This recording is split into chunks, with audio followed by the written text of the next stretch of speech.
ಈ ರೀತಿ ಆಟಗಾರರಿಗೆ ನಿಲ್ಲುವುದು ಒಳ್ಳೆ ಗಂಡಸಿನ ಲಕ್ಷಣವಲ್ಲ. ಸರಿಯಾದ ಸಮಯ ನೋಡೇ ಬಂದಿದೆ ಸವಿತಾ. ಈ ನಿನ್ನ ಸೌಂದರ್ಯದ ಸವಿಯಲು ಸರದಾರನಾಗಿ. ನಾಚಿ ಕೆಟ್ಟವರೇ, ನೀನು ಮನುಷ್ಯನಲ್ಲ, ಕಾಡು ಹಂದಿ ಅಂತಹವನು. ಮನುಕುಲದ ಮುಳ್ಳು ಬಡಿದಿದ್ದರೆ ಹೆಚ್ಚಿಗೆ ಮಾತನಾಡದೆ ಹೊರಟು ಹೋಗಲಿಲ್ಲ.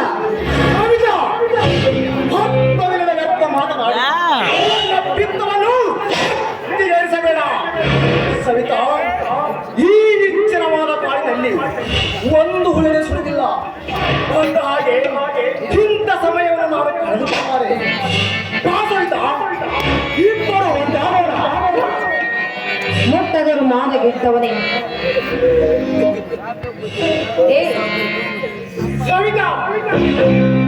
ನೋಡು, ಇಂಥ ಹೀನ ಕೆಲಸ ಮಾಡುವ ಬದಲು ಯುದ್ಧ ಭೂಮಿಯಲ್ಲಿ ಯುದ್ಧ ಮಾಡಿದ್ರೆ ಆ ದೇವರು ಮೆಚ್ಚಿಕೊಳ್ಳುತ್ತಾನೆ. ಅದನ್ನು ಬಿಟ್ಟು ಹರಮಿದ್ದ ಹರಂ ಕೋರನಂತೆ ತಿರುಗಾಡಿ ಈ ರೀತಿ ಕೀಳು ಕೆಲಸ ಮಾಡುತ್ತಿರುವುದಲ್ಲೇ ನಿಮ್ಮಂತ ನರಸತ್ತ ನಾವಂತ ಇರುವುದರಿಂದಲೇ ನಮ್ಮ ದೇಶದ ಪರಿಸ್ಥಿತಿ ಹೀಗಾಗಿರುವುದು.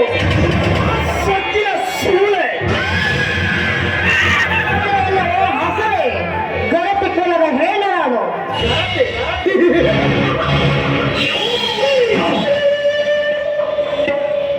ಕ್ಷಣಕ್ಕೂ ಹಾವಾದಿರು ಗರತಿ ಎಂದು.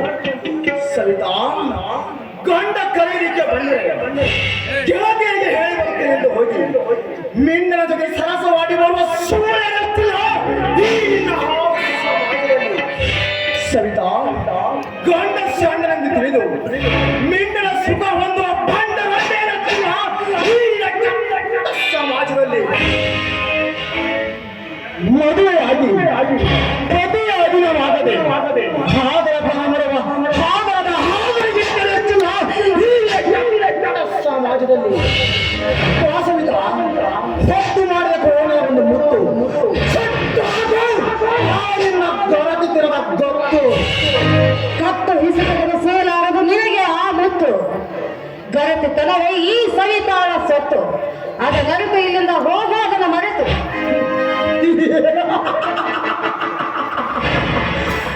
ಮರೆತು ಹೋಗುವುದು ಅಷ್ಟೊಂದು ಸುಲಭ ಸವಿತಾ.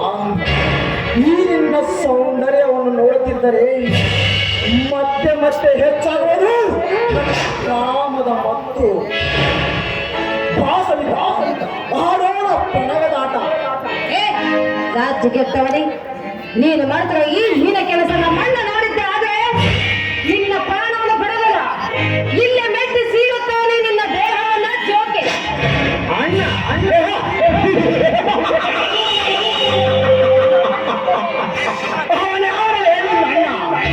ನನ್ನ ಕಣ್ಣು ಮುಂದೆ ಬಂದು ನಿಂತೆ ತಿಳಿಯೋದು ಅವನ ಬಣ್ಣ. ನನ್ನ ಅಣ್ಣ ಹಳ್ಳಿಯ ಹುಲಿ ಕಣು. ಆ ಹುಲಿ ತಾಯಿಗೆ ಬೀಳಬೇಡ, ಬಲಿ ತೆಗೆದುಕೊಂಡು ಬಿಡುತ್ತದೆ. ನನ್ನ ಅಣ್ಣ ಇಲ್ಲಿ ಬಂದದ್ದೇ ಆದ್ರೆ ನಿಲ್ಲುವನು ನಿನ್ನನ್ನು ಮೆಟ್ಟಿ. ನನ್ನ ಅಣ್ಣನ ಮುಂದೆ ನಿಲ್ಲುವುದು ನಿನಗಾಗುವುದಲ್ಲ ಎದೆಗಟ್ಟಿ. ಇಲ್ಲವಾದ್ರೆ ಆಗುವುದು ನಿನ್ನ ಸಮಾಧಿ ಕಟ್ಟಿ.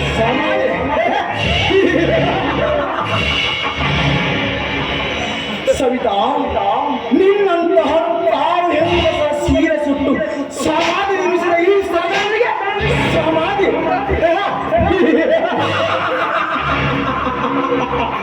ಸವಿತಾ, ನಿನ್ನ ಯೌವನದ ಮತ್ತು ಹೆಚ್ಚಾಗಿ ಹೊರಬಂದಿದೆ ಸೌಂದರ್ಯದ ಸೊಬಗು. ಅದನ್ನು ನಾನು ದುಂಬಿಯಾಗಿ ಹಿಡಿದ ಬರಲು ಅದಕ್ಕೂ ಒಂದು ಮೆರಗು ಕೇಳುತ್ತಿಲ್ಲವೇನ ನಕ್ಷದು. ಸವಿತಾ, ಹಠ ಮಾಡದೆ ಚಡಾತಿ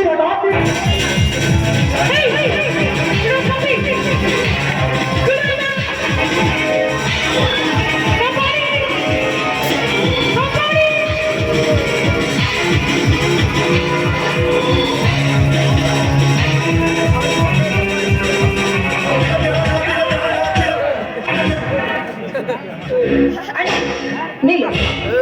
ಕೊಂಡ್ರೆ ನಿನಗೆ ನನ್ನ ನಾಳೆಯಾಗಿದೆ. ತಂಗಿ ಸವಿತಾ, ಆರೆ ಹಾಕಿ ನನ್ನ ಕೈಗಳನ್ನು ಕಟ್ಟಿ ಹಾಕಿ ಬಿಟ್ಟಿಯಲ್ಲಮ್ಮ. ಯಾಕಮ್ಮ ಈ ನಿನ್ನ ತೊಡೆಯಾದ್ದೆ ಮತ್ತೆ ನಿಲ್ಲಿಸಿದೆಯೋ ಹೇಳಿ. ಕೋಡಿ ನನ್ನ ತಂಗಿ ಈ ಭೂಮಿಗೆ ರಕ್ತ ಚೆಲ್ಲಿ ಹರಿಸಿ ಬಿಡ್ತಿದ್ದೆ ರಕ್ತದ ಕೋಡಿ.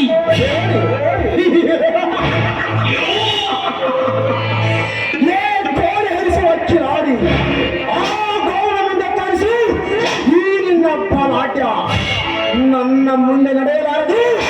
ಈ ನಿನ್ನ ಪೌರುಷ ಸಂಜು ಒಂದಿಟ್ಟ ಹೆಜ್ಜೆಯನ್ನು ಹಿಂದಿಡಲಾಗ ಈ ನೀರಿನ ಗುಂಡಿಯನ್ನು ನಿಲ್ಲಿಸಿಬಿಟ್ಟಿಯಲ್ಲಮ್ಮ. ಯಾಕಮ್ಮ ಈ ನಿನ್ನ ತಡೆಯಾಕೆ? ಅದ ಇವನನ್ನು ಕೊಲೆ ಮಾಡಿ ನೀನು ಕೊಲೆಗಾರನಾಗುವುದು ನನಗೆ ಇಷ್ಟ ಇಲ್ಲ.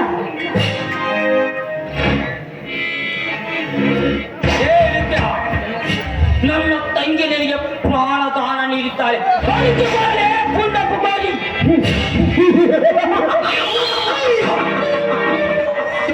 ಹೇಳಪ್ಪರ ಸ್ವರ ಮಾರಿಯನ್ನು ಹಾಕಿಕೊಂಡು ಸುಂದರಿಯ ಸೌಂದರ್ಯ ಸಾಮ್ರಾಟರಾಗಿ ಹೆಚ್ಚು ಹೆಚ್ಚು ಒಂದು ಕೊಲೆಯ ಈ ಕರಿವಿನ ಸೆಗುಲಿಗೆ ಪ್ರಾಣದಾನ.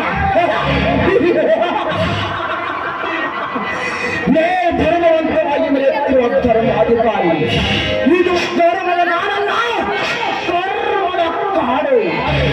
ಇಲ್ಲಿ ಧರ್ಮದ ಬೀಜ ಬಿತ್ತಿದರೆ ಅದು ಧರ್ಮದ ಪತಿಯಾಗಿ ಧರ್ಮದ ಫಲ ಕೊಡುತ್ತದೆ.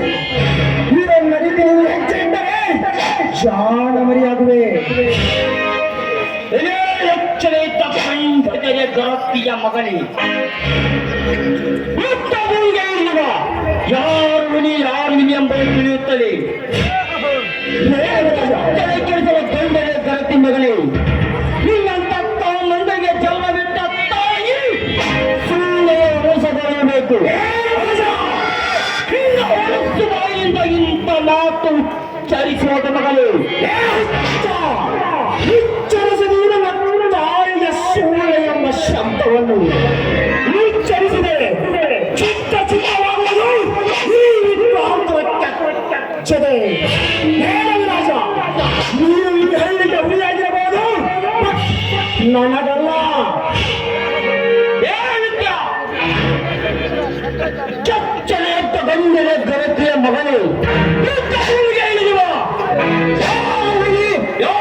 ಎಂಬ ತಿಳಿದುಕೊಂಡರೆ ರಾಜ, ಈ ವಿದ್ವಾಂತರ ಪ್ರಾಯ ಪ್ರಮಾಣದಲ್ಲಿ ಬಿಟ್ಟು ಬಲಿಯಾಗಬೇಡ, ಸುಮ್ಮನೆ ಹೊರಟು ಹೋಗುವುದಿಲ್ಲ.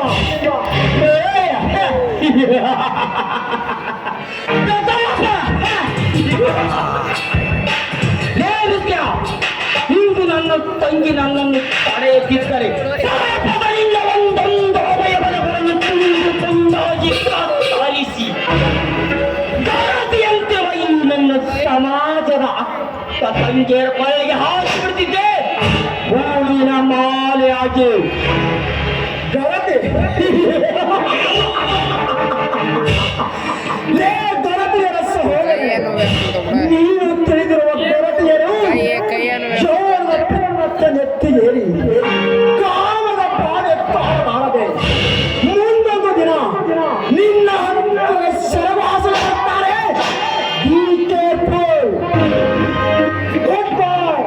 ಹೋಗಲೇ ಹೋಗು. ನಿನ್ನಂತ ಕಾಮಂದ್ರಿಗೆ ಹೇಗೆ ತಪ್ಪು ಮುಂದೆ ಕೊಡಲು ನನಗೆ ಚೆನ್ನಾಗಿ ಗೊತ್ತು.